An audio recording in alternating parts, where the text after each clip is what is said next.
Dear students, after understanding the dynamic stability of distinct real roots and repeated real roots, now we are going to understand the dynamic stability of the final case, which is known as the complex roots case.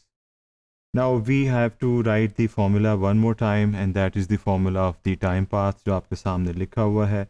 इसमें पहला component again yc है और दूसरा yp है, जिसमें yp के तीनों possible cases लिखे हुए हैं. और yc जो है हमारे पास it is having this form जो कि कॉम्प्लेक्स रूट केस में एग्जिस्ट करती है. उसके बाद हम इसकी डेप्थ में जाते हैं. This is the deviation part जो इक्विलिब्रियम से है, और इस डेविएशन को हम चाहते हैं कि कम से कम हो जाए, इसे हम मिटिगेट करना चाहते हैं, और इसलिए अब हम इसकी डेप्थ में जाएंगे.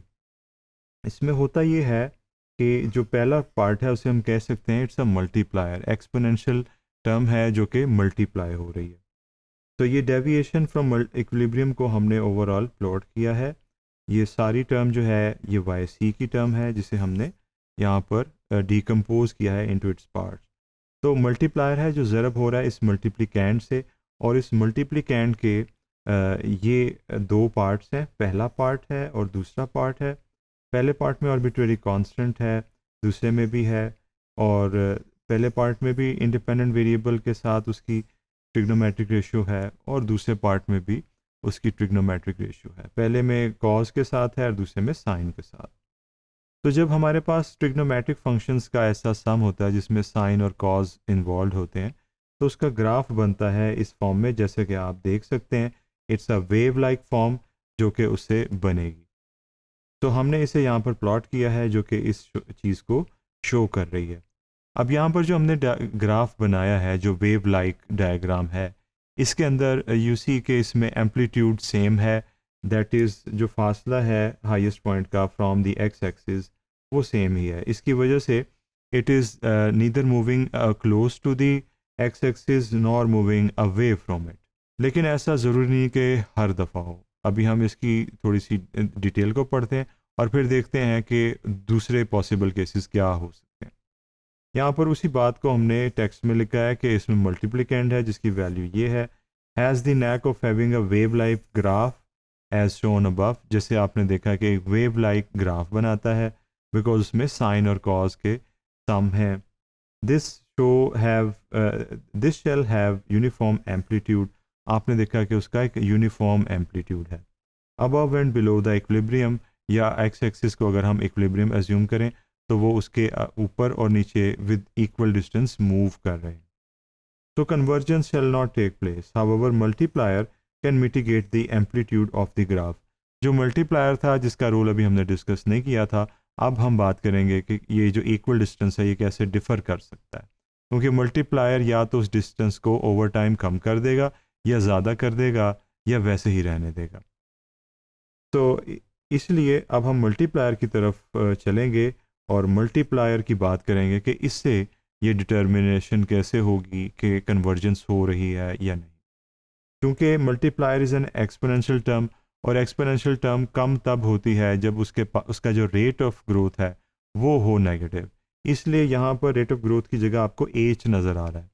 तो आर या एच की जो वैल्यू है इस केस में वो नेगेटिव होनी चाहिए, ताकि ये टर्म कम हो और ये मल्टीप्लाई होके जो हमारे पास दूसरा मल्टीप्लिकेंट वाला टर्म था उसको भी कम कर दे. तो ग्राफ जो टेबल है उसमें ये सारी चीज़ें साबित की गई हैं. वाई टी हमने कंसिडर किया है. ये उसके तीन केसेस हैं. पहले में आप देख रहे हैं कि एज की वैल्यू 1 है, दूसरे में एज की वैल्यू 0 है, और तीसरे में -1 है. तो हमने तीन वैल्यूज़ एज की चूज़ की. जब हमने एज की वैल्यू 1 यूज़ की तो हमारे पास ये है वाई सी, और वाई सी के दो हिस्से हमें नज़र आ रहे हैं जनरली स्पीकिंग, मल्टीप्लायर और मल्टीप्लिकेंड उसके साथ. मल्टीप्लायर इस केस में ये है जिसमें 1 आपको नज़र आ रहा है एज की वैल्यू है, और उसके मल्टीप्लिकेंड जो है वो हमने वैसे नोट कर लिया. अब जो ई की पावर टी है वो ओवर टाइम बढ़ रही है. इस वजह से हम इसे कह सकते हैं कि it is going to increase the next part जो कि इसके साथ मल्टीप्लाई हो रहा है जो कि मल्टीप्लिकेंड है. अब जो मल्टीप्लिकेंड है उसमें हम ये नहीं कह सकते कि ये मुस्तकिल बढ़ रहा है या मुस्तकिल कम हो रहा है. It is having greater and smaller values. Alternatively पहले आप इसमें प्लस देख रहे हैं, फिर माइनस, फिर प्लस, फिर माइनस.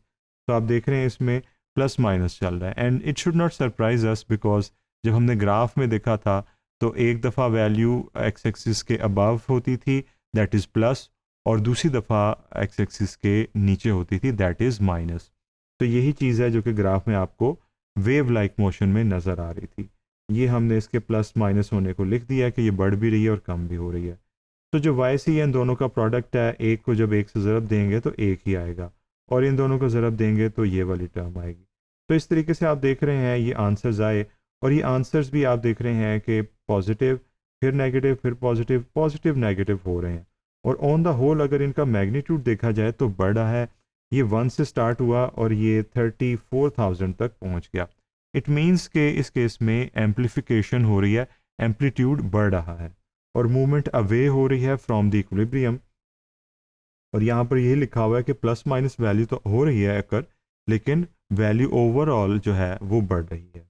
इंक्रीजिंग थी वैल्यू एक्सपोनेंशियल टर्म की, जिसकी वजह जो फ्लक्चुएशन थी उसके साथ वो फिर एक्सप्लोसिव हो गई, जैसे धमाके से कोई चीज़ फैल जाती है। इसी तरीके से आप देखेंगे कि वेव लाइक मोशन फैलती जाएगी एक्स एक्सिस से, उसका फासला बढ़ता जाएगा। एक्सप्लोसिव फ्लक्चुएशन कहते हैं और इसे डाइवर्जेंट केस कहते हैं because it is moving away.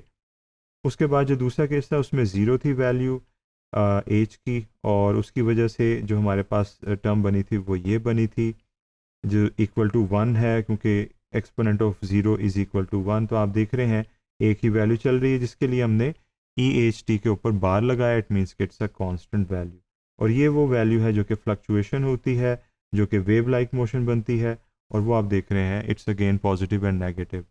और 1 के साथ मल्टीप्लाई करने पर उस पर कोई असर नहीं है, यानी कि वो यूनिफॉर्म ही है, there is no change in that, क्योंकि हम उसे 1 से मल्टीप्लाई कर रहे हैं because EHT is equal to 1 and H is equal to 0 in this case.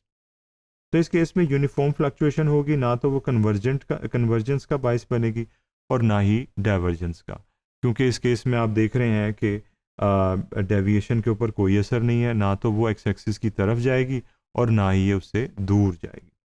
Finally हम बात करते हैं कि एज की वैल्यू अगर -1 हो, जो यहाँ पर आप देख रहे हैं, यहाँ पर हमें ब्रैकेट में -1 लिखना है। तो ब्रैकेट में जब हमने -1 लिखा और फिर हमने इसे हल किया तो हमारे पास जो आंसर आ रहा है वो है कम से कम होता हुआ, इसलिए हम कहेंगे कि ये टर्म अब डिक्रीज कर रही है बिकॉज ये एक्सपोनेंशियल डिके का बाइस है।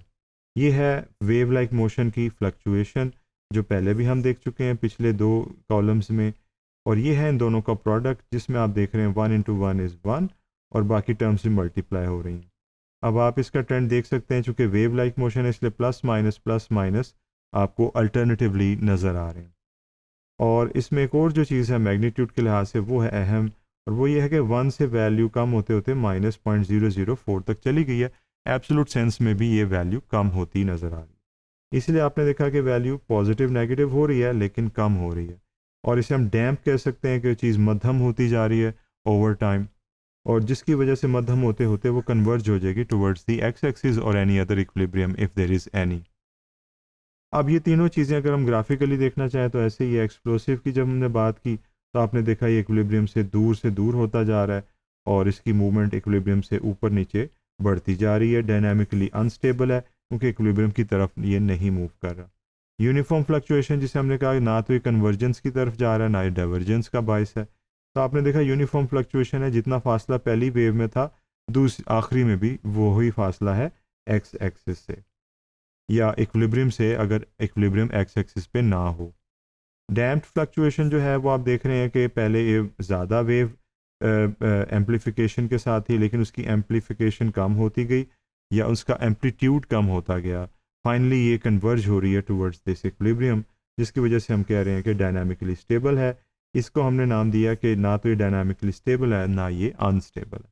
तो हमने कंक्लूजन ये निकाला कि एज की वैल्यू नेगेटिव होगी तो कम्प्लेक्स रूट्स का जो केस है that will give us a dynamically stable equilibrium. So that is the conclusion of our discussion, and with this we have concluded all 3 cases for their dynamic stability, and these 3 cases were of the second order differential equation. Thank you.